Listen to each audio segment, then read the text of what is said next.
I almost forgot.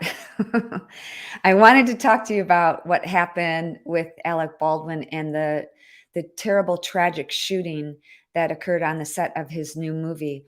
And I want to get your comments, and I'd love to have you guys weigh in on that too. Um, so my perspective is, as a gun owner, I I know the first most important rule when you're shooting a gun is never point the muzzle in a direction that is of something that you're willing to destroy. Never. You just never. And I think that that's something we're going to find out more that's unfolding. Hey again, Kenny. Hey, Christina. Hey, Janet. We're going to find out more, I believe, about what really happened. And if, I would imagine this day and age on the set of a movie, especially, they've taken all the precautions necessary to make sure that, there are, the gun is not loaded with live rounds, and something happened. Now, I understand from my husband that and I've heard this from other sources as well, that sometimes, even in blank rounds, the explosion, if you're close enough to somebody, that projectile could actually kill them, even if it was a blank round.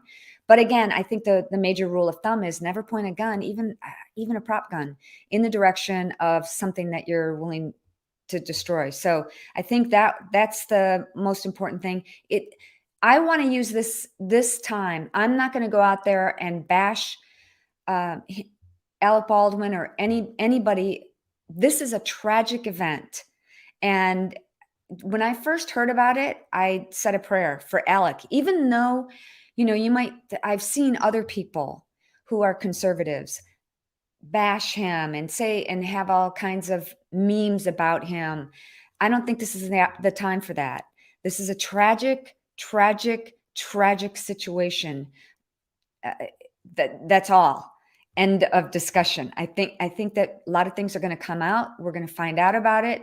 But I'm not going to be the one to point fingers at anybody, other than I think we should all take this moment to pray for Alec and all in his family. Can you imagine how that feels? And the victim and their families. Um, the cinematographer, the DP, director of photography, and also I understand one of the producers, who was injured but is out of the hospital, according to sources. But everybody who is involved, everybody on the set, their lives are changed forever. And I for one want to say, you're not going to see me bashing anybody. I'm going to be sending out prayers to everybody. So okay. Thank you so much, everybody. I have my computer down. That's why I'm looking down, and I've got this camera up a little bit. So that's why I'm looking down. Okay. Maybe you can see my little my computer. No, you can't. There you go. Okay. So it was a tragic event. Yeah, there's a lot.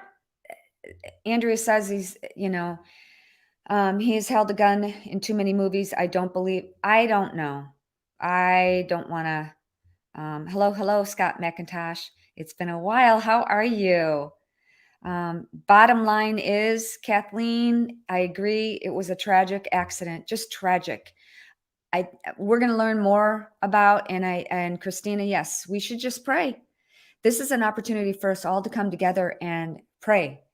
And nobody needs to. It's funny because I had this conversation with somebody recently, and you look at what happened on September 12th, 2001, the day after the 9/11 attacks. You look at simple things that happen to tragedies that happen. Somebody has a flat tire and somebody stops to help. Yesterday in my town in Waco, Texas, they had an Ironman triathlon going.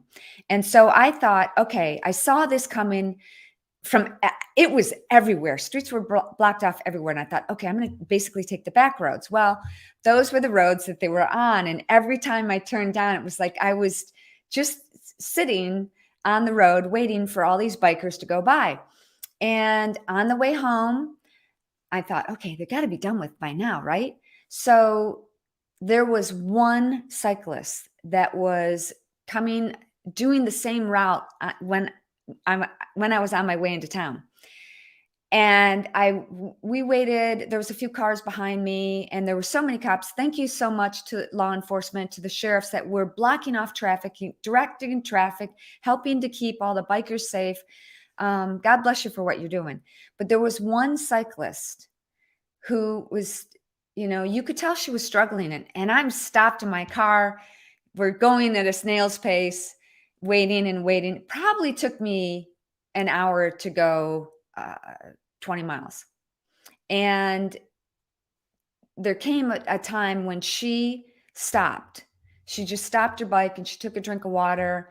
And, the cops made sure that she was okay and signaled everybody to start passing her. And I rolled down my window and I go, "You keep going, girl." Did I ask, what side of the fence she's on politically? It doesn't matter. Stop this insanity. The media is trying to divide us, and that's not who we are. You got to turn off the media, turn off the TV, and I think meditate. For me, I'm looking for one of my many Bibles around here. Meditating on the Bible and reading God's Word, having camaraderie with people, having those good old fashioned regular phone calls with people, and not listening to that noise. This is not who we are. And I don't think that it should define us as Americans. I think we're at a great opportunity to change the trajectory. We don't hate each other. The media is trying to make us hate each other, and that's not who we are. So that's my perspective for what it's worth. I just wanted to add that because I got done with the message that I posted about Esther just a few minutes ago, and I went, wait, I forgot to tell them my input, my perspective on what happened with Alec Baldwin and the tragic shooting. So that's my perspective for what it's worth. I hope you guys keep him and his family and the victim's family and everyone that's on the crew and the set. It's going to change their life forever. We have to keep them in our prayers and buoy them, because now more than ever, they need that. All right, guys, have a great day. Make it a great day and do something healthy and happy for you today.